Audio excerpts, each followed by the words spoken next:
Students in continuation let's तो last classes पे हमने फ्लूइड स्टैटिक्स के बारे में कुछ आइडिया लिए, अभी हम फ्लूइड डायनामिक्स पे जा रहे हैं, ठीक है। And the study of fluids in motion is called fluid dynamics and there are two type of fluid, one is streamline and turbulent.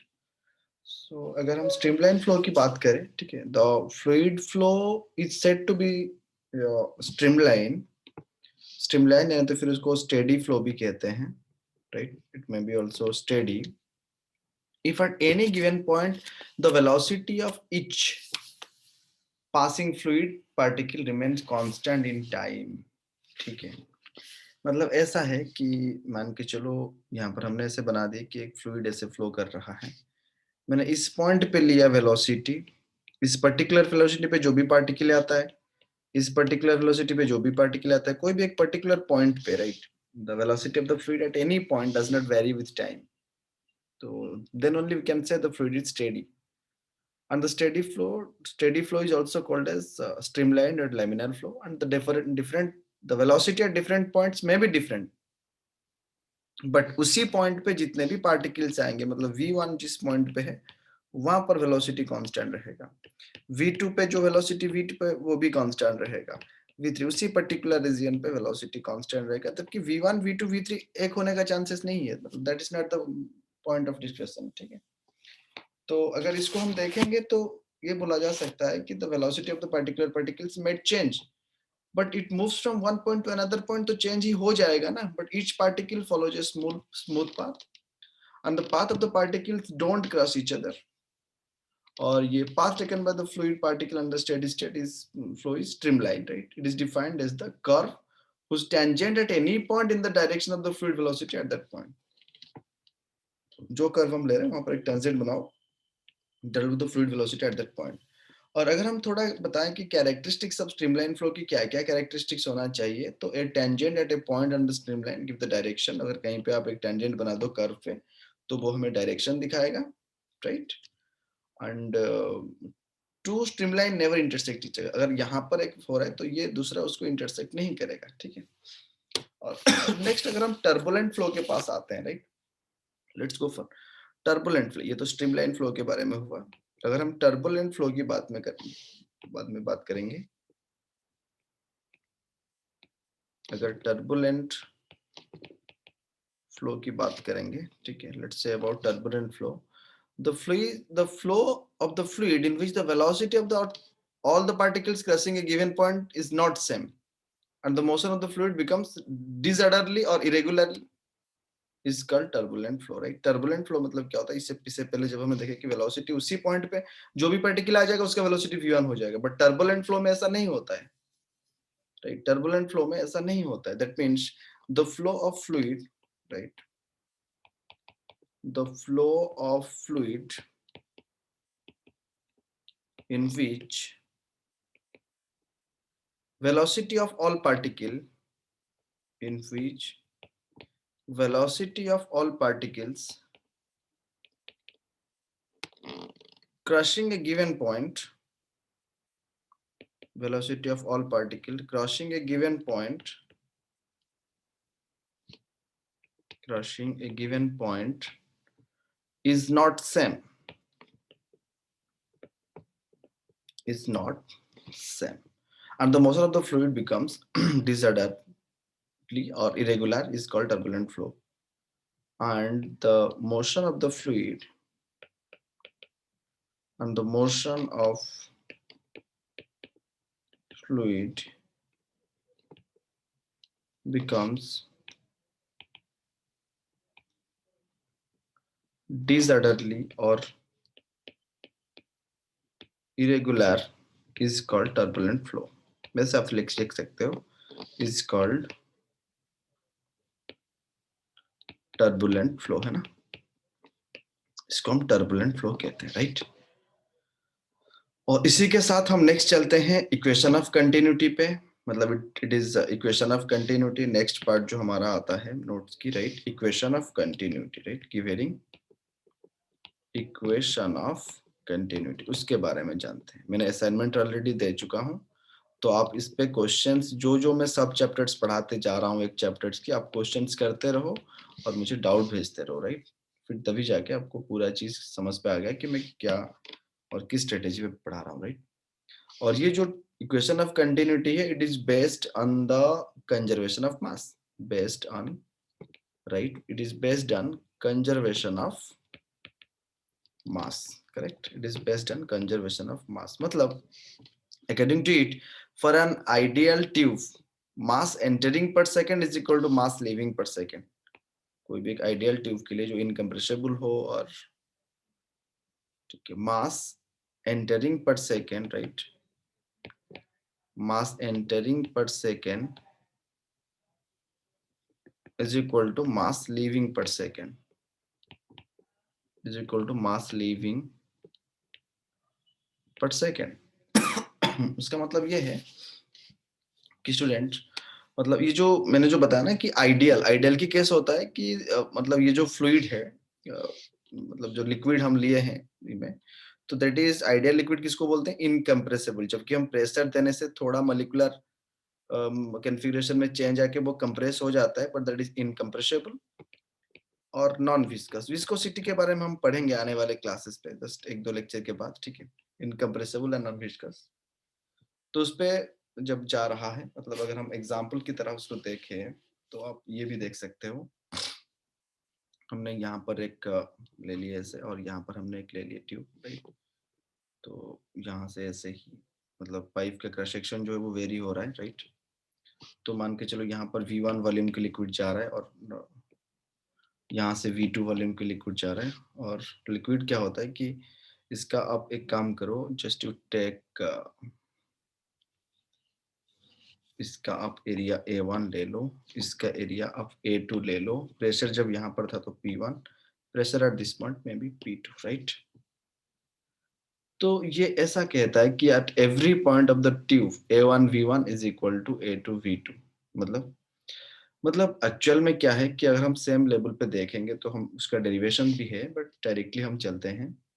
That is mass entering per second, you know mass is equal to density is equal to, अब आपको पता है मास by volume, तो mass is equal to क्या है, density by volume, sorry, mass is equal to density, एक minute, mass is equal to density into volume, ठीक है।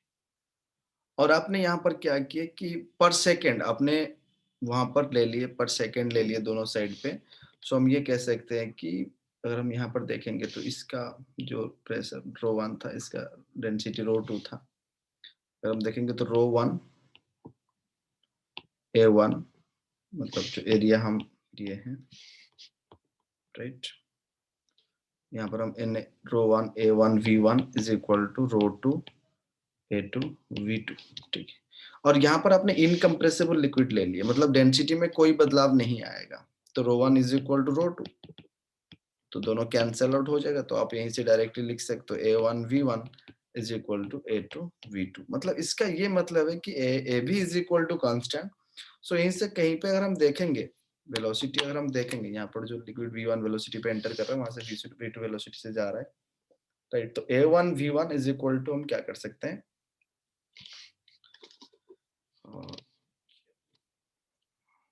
सो that is velocity is inversely proportional to area. अगर कहीं पे area बड़ा है तो वेलोसिटी कम रहेगा, कहीं पे अगर छोटा सा वेलोसिटी है, क्योंकि उतना ही अमाउंट यहाँ से जितना अमाउंट ऑफ लिक्विड एंटर कर राइट लेफ्ट साइड से, तो राइट साइड से उतना ही लिक्विड बाहर निकलेगा ना। तो अगर अगर ज्यादा वेलोसिटी में नहीं निकलेगा तो उसी टाइम पे कैसे हम ज्यादा वॉल्यूम की पानी बाहर आ सकता है। मतलब जैसे हमने देखे कि मतलब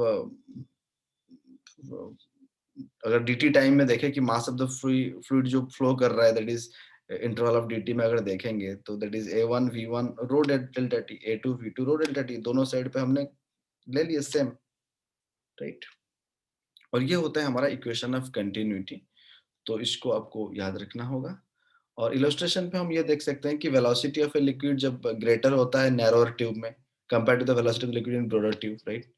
डीप वाटर रन स्लो, ठीक है, can be explained from the equation of continuity because AB constant है, where water is deep, area of cross section increases and velocity decreases, ये भी उसका रीजन है, राइट।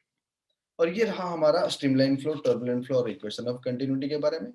अभी हम डायरेक्टली चलते हैं एनर्जीज ऑफ ए फ्लूइड, मतलब बर्नौलीज प्रिंसिपल के पास चलते हैं। इन ब्रीफ हम देख लेते हैं कि बर्नौलीज प्रिंसिपल क्या है, राइट, बर्नौलीज इक्वेशन। डेरिवेशन पे नहीं, डायरेक्टली हम चलते हैं। तो चलो एक चीज देखते हैं कि varying energies of a fluid in Bernoulli's principle, right? Give heading next subplex but energies, right? Of a fluid energies of a fluids, that is उसको भी बर्नौलीज ने डिफाइन किए थे, right? P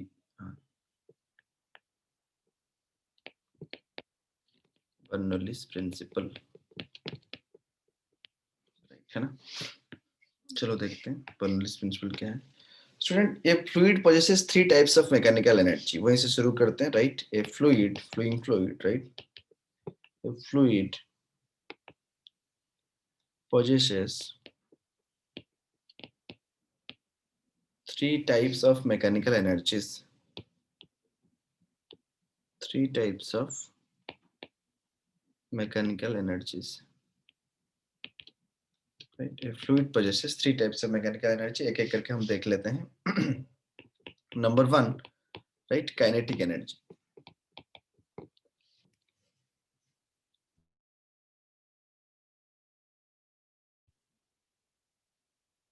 Kinetic energy, right? The energy possessed by a liquid due to its motion is called as kinetic energy, right? And अगर liquid कोई भी liquid move कर रहा है जिसका मास m है, जो लिक्विड मूव कर रहा है उसका मास m है, राइट? एंड v स्पीड में जा रहा है, v स्पीड में जा रहा है, तो वहां पर काइनेटिक एनर्जी कितना हो जाएगा? Half mv square. You know this things in work energy power, right? And अगर kinetic energy per unit mass निकाले, के पर यूनिट मास, कहीं पे हमने kinetic energy per unit mass निकाले तो मास डिवाइड हो जाएगा, तो क्या हो जाएगा? That is half v square, correct? है ना? ये हुआ काइनेटिक एनर्जी। नंबर 2 पे देखते हैं पोटेंशियल एनर्जी, mgh के बारे में। Potential energy, right?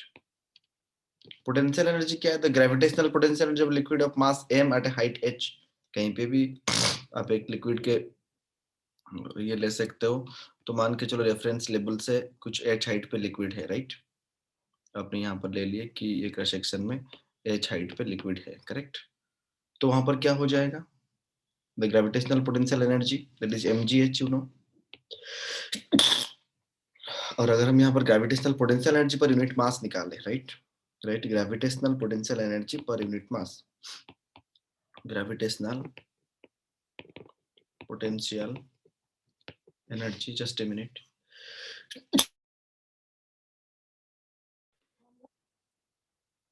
Energy, gravitational potential energy per unit mass, gravitational energy per unit mass, so that is equal to how much? GPE पर यूनिट मास, दैट इज अगर mass divide कर देंगे तो कितना हो जाएगा? GH हो जाएगा, right?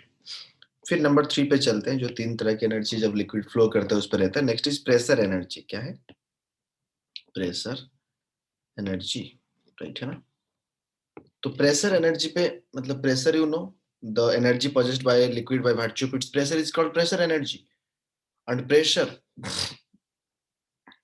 of a liquid in volume, right? That is how much pressure energy.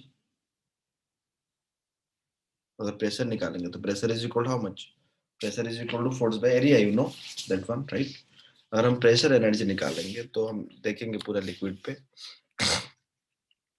So you know that is, अगर मैं इसको बताऊं तो वॉल्यूम अगर देखेंगे तो dv is equal to a into small surface area, मतलब small length ds, a is area, right? अगर मैं वर्क डन की बात करूं तो work done is equal to how much?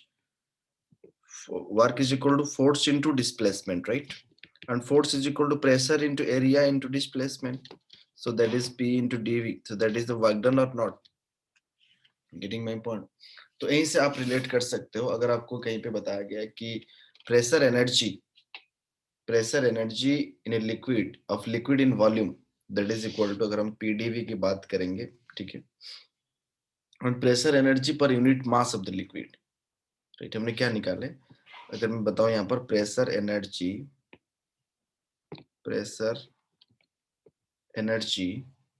per unit mass. Pressure energy of unit mass of the liquid. That is equal to how much? P delta V by rho dV. क्योंकि mass क्या है? Density is equal to mass by volume, तो mass is equal to density into volume, तो dV dV cancel हो गया, कितना हो जाएगा? प्रेशर बाय रो हो जाएगा। अंडरस्टूड? और बर्नौलीज प्रिंसिपल ये कहता है, राइट,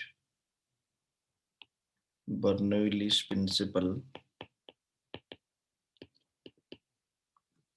बर्नौलीज प्रिंसिपल ये कहता है कि मान के चलो यहाँ पर हमने एक सरफेस लिए और यहाँ पर लिए किसी भी तरह यहाँ से, राइट, और ये जो पॉइंट है हमने इसको रेफरेंस ग्राउंड लेवल ले लिया, इसको यहाँ से हाइट हमने h1 ले ली और इस लेवल का हाइट हमने h2 ले लिए। ठीक है, यहाँ से इसके अंदर से फ्लूइड फ्लो कर रहा है, right, the fluid is flowing inside this, correct. तो इसका एरिया ए ले लो, मतलब ये ए बी क्रॉस सेक्शन है, इसका एरिया A1 ले लो, इसका एरिया A2 ले लो। यहाँ पर जो V है वो वेलोसिटी V1 ले लो और यहाँ से वेलोसिटी जा रहा है V2 ले लो। यहाँ पर प्रेशर P1 ले लो और यहाँ पर प्रेशर P2 ले लो, राइट। H1 H2 की हाइट हमने ले ली है। So it states that, Bernoulli's principle ये कहता है कि right, it states that the sum of pressure energy, it states that the sum of pressure energy, it states that the sum of pressure energy, kinetic energy and gravitational potential energy per unit mass or per unit volume or per unit volume, unit volume भी ले सकते हैं और per unit weight भी ले सकते हैं, और per unit weight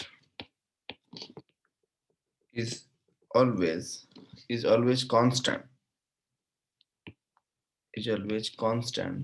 for non-viscous and incompressible fluid, non-viscous and incompressible fluid, right, non-viscous and incompressible fluid in steady flow,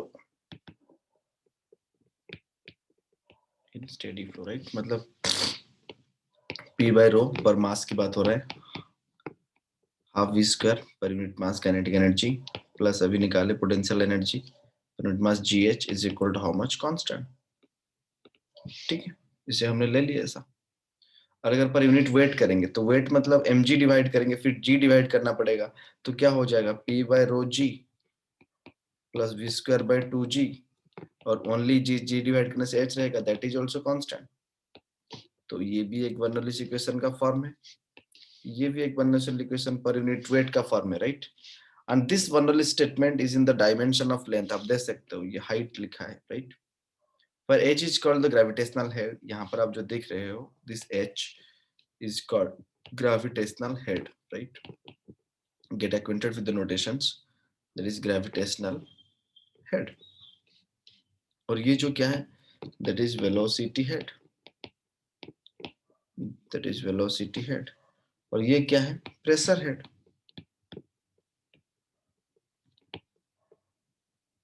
ठीक है? And Bernoulli's principle has large number of applications. Few of them जो हम अभी discuss करने वाले हैं।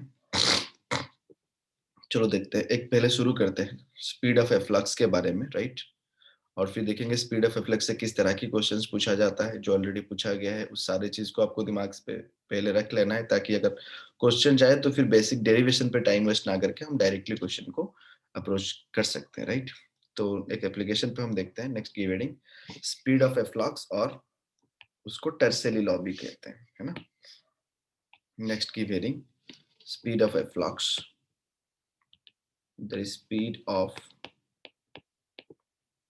Efflux, और उसको भी कहा जाता है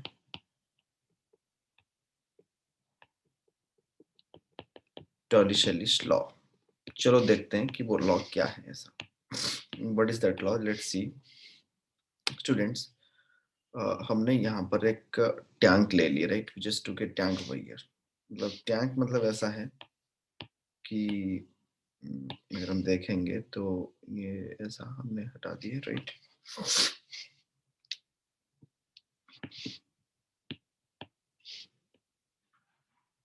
इसका बेस है, right? Base of the tank is like this, ठीक है?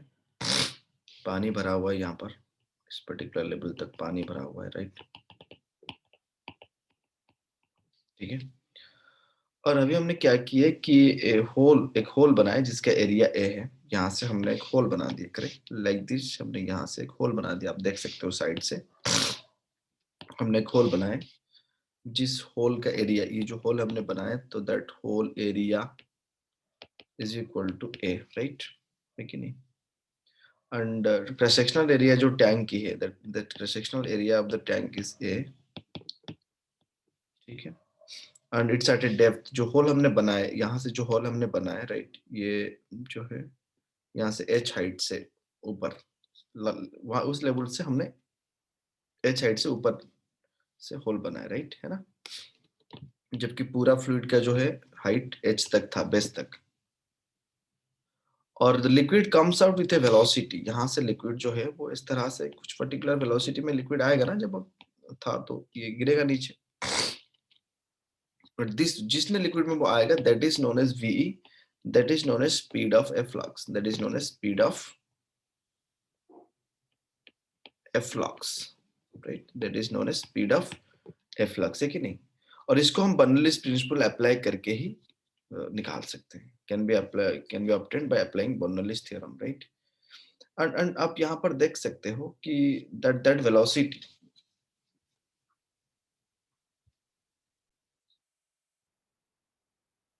तो यहाँ पर जो देखेंगे, जो speed of the liquid that is coming out, right?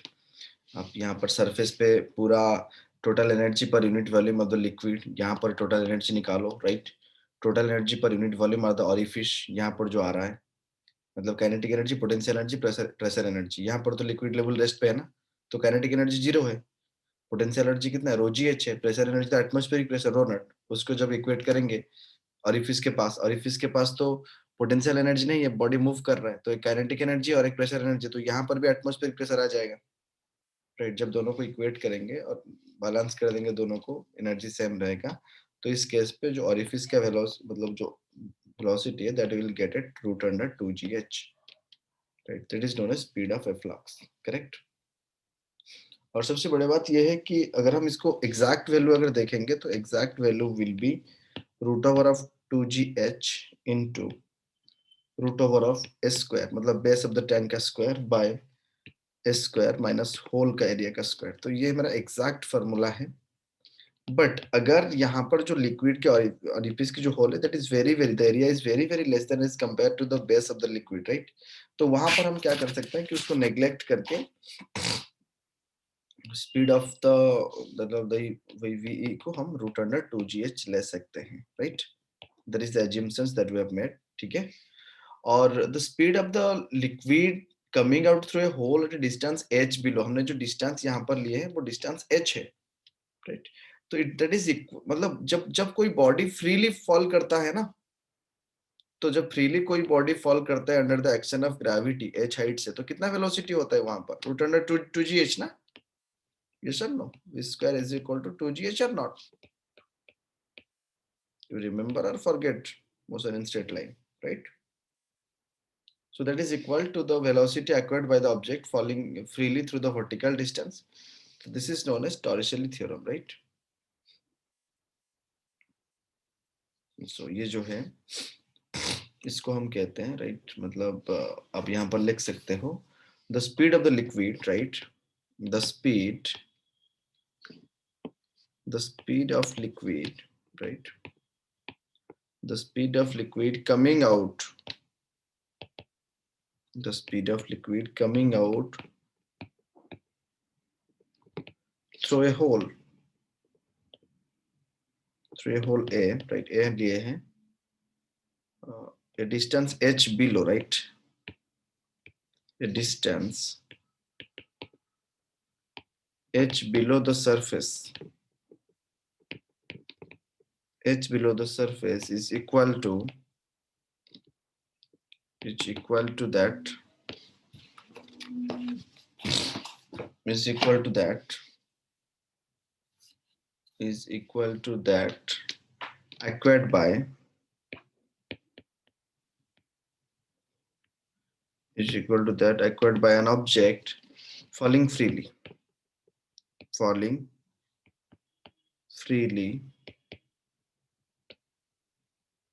through a vertical distance h.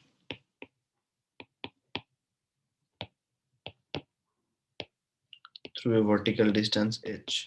So this is known as Torricelli theorem, right? This is known as, right? This is known as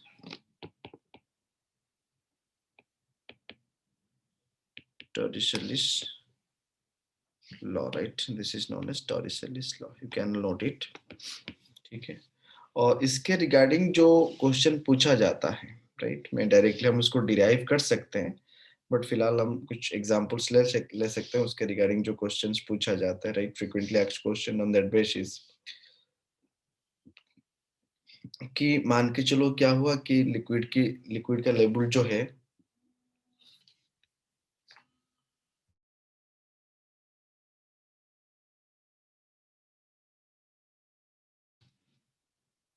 तो आप यहाँ पर देख सकते हो कि अगर कहीं से भी मतलब हमने एक लिक्विड का ले लिया, राइट, जस्ट टू के लिक्विड लेवल, तो लिक्विड लेवल H2 से H1 आने के लिए, राइट, कुछ लिक्विड लेवल हमने यहाँ पर ले लिए, right, liquid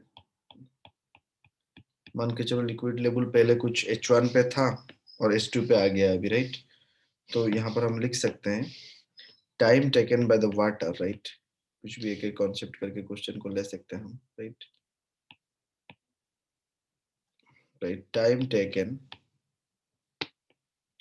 by water level,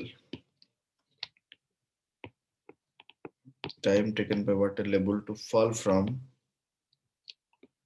H1 to H2 is T is equal to area of the base, area of the orifice, root over of 2 by G whole in root under H1 minus root H2. ये हम derive कर सकते हैं, right.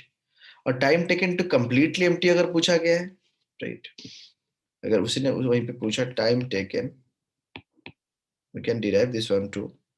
Time taken to complete time taken to completely empty the container by a hole at the bottom is T is equal to A by A root over of 2H by G, correct, क्योंकि that H1 is equal to H और H2 is equal to 0 ले लिया हमने, मतलब पूरा height हमने जो H लिए थे, पूरा हाइट जो हमने ये जो हाइट हमने H लिए थे पूरा, और किसी भी तरह लिक्विड की लेवल H2 से H1 आने तक, ठीक है, कुछ एक पर्टिकुलर हाइट पे था फिर आ गया आने तक जो लगा, तो H2 0 डाल देंगे तो फाइनली इक्वेशन ये आ जाएगा. तो you can remember this things directly to put in the questions that you are going to face somehow any place, right. और अगर हम देखेंगे कि यहाँ पर जो दिया हुआ है कि vertical velocity of the liquid hole is 0 and it's at a height h, so time taken the बाद to liquid to reach the vessel, तो इस तरह के हम क्वेश्चंस बना सकते हैं बहुत सारे, ठीक है. So just to go through this, आज थोड़ा आप अपनी एनसीईआरटी बुक निकाल के ये जो सारे डेरिवेशंस दिया हुआ है उसको थोड़ा एक बार रिकैप कर लो, ठीक है. तो बाकी हम देख लेंगे नेक्स्ट क्लास पे कैसे इसका डेरिवेशन हुआ है, कैसे क्वेश्चंस करेंगे इसके ऊपर नेक्स्ट लेक्चर में, ठीक है. और वेंचुरी मीटर को भी थोड़ा डिस्कस कर लेंगे और नेक्स्ट हम देखेंगे विस्कोसिटी के बारे में, विस्कोसिटी, ठीक है, पार्शियल इक्वेशंस, ठीक है, स्टोक्स लॉ, सरफेस टेंशन, और दो तीन लेक्चर में ये खत्म हो जाएगा, ठीक है. जस्ट आप इसको थोड़ा देखो अभी.